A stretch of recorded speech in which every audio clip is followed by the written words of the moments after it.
WNBA face Commissioner Cathy Engelbert. How did we get here? WNBA Commissioner Cathy Engelbert is facing mounting pressure as the deadline for a new collective bargaining agreement approaches October 31st. Minnesota Lynx forward Napheesa Collier shed light on her frustrations with the worst leadership in the world at a news conference Tuesday. Hours later, Sports Business Journal reported Engelbert could exit as commissioner after CBA negotiations wrap up. This comes after intense criticism of the league from players and fans on a broad range of topics, including issues with racism, officiating and player safety, pay disputes and comparisons to Unrivaled, the lauded 3-on-3 league launched by Collier and Breanna Stewart. "We have the best players in the world, we have the best fans in the world, but right now we have the worst leadership in the world," Collier said. "The real threat to our league isn't money, it isn't ratings or even missed calls or even physical play. It's the lack of accountability from the league office." Engelbert released a statement saying, "My focus remains on ensuring a bright future for the players and the WNBA, including collaborating on how we continue to elevate the game. I am disheartened by how Napheesa characterized our conversations and league leadership, but even when our perspectives differ, my commitment to the players and to this work will not waver." Fans flooded social media with calls for Engelbert, who was named the league's first commissioner in 2019, to be fired. Here are some key moments that led to this point. The WNBA Players Union and several players called out Engelbert for not taking a stronger stand against hate speech in September 2024. Players faced heightened racist and misogynistic comments, especially on social media, last season. The arrival of rookies Caitlin Clark and Angel Reese seemed to be a catalyst for those long-held racial tensions, with fans and commenters taking sides. During an interview on CNBC, Engelbert was asked by host Tyler Matheson about the darker, more menacing tone of the social media discussion. Engelbert focused more on the additional visibility the two rookies gave the WNBA. "The one thing I know about sports, you need rivalry," Engelbert said. "That's what makes people watch. They want to watch games of consequence between rivals. They don't want everybody being nice to one another." Later, Engelbert clarified her comments in a social media post.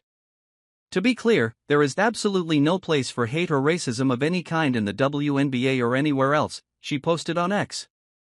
The WNBA met with more than 40 players to discuss the CBA before All-Star Weekend in July. The WNBA Players Association issued a critical statement after the meeting concluded. With the current CBA set to expire in October, WNBA players wore "Pay Us What You Owe Us" shirts during All-Star Game warm-ups to send a message to the league about improving the WNBA pay scale. "That's something we wanted.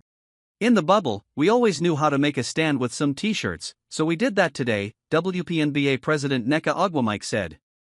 "We look forward to negotiating our fair share and our value." Fans let the league know whose side they were on during the post-game ceremony, where loud chants of "Pay Them" broke out as League Commissioner Cathy Engelbert presented All-Star Game awards. Officiating has been a big deal this season.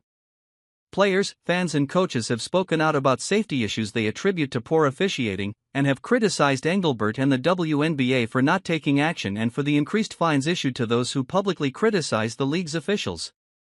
Minnesota Lynx coach Cheryl Reeve was fined $15,000 for a profanity-laced tirade against the referees after Collier was injured in Game 3 of her team's semifinal series against the Phoenix Mercury. Indiana Fever coach Stephanie White and Las Vegas Aces coach Becky Hammon came to Reeves' defense and were also fined $1,000 each. Unrivaled, a 3-on-3 women's basketball league, co-founded by Napheesa Collier and Breanna Stewart, will start its second season January 5. The league was recently valued at $340 million. It will increase in size from 6 to 8 teams and add a practice pool. That will increase the number of roster spots from 36 to 54, the league announced September 10. The two new teams will be called Breeze BC and Hype BC. Unrivaled players earned an average of $222,222, compared to the WNBA average $130,000, and received equity in the league.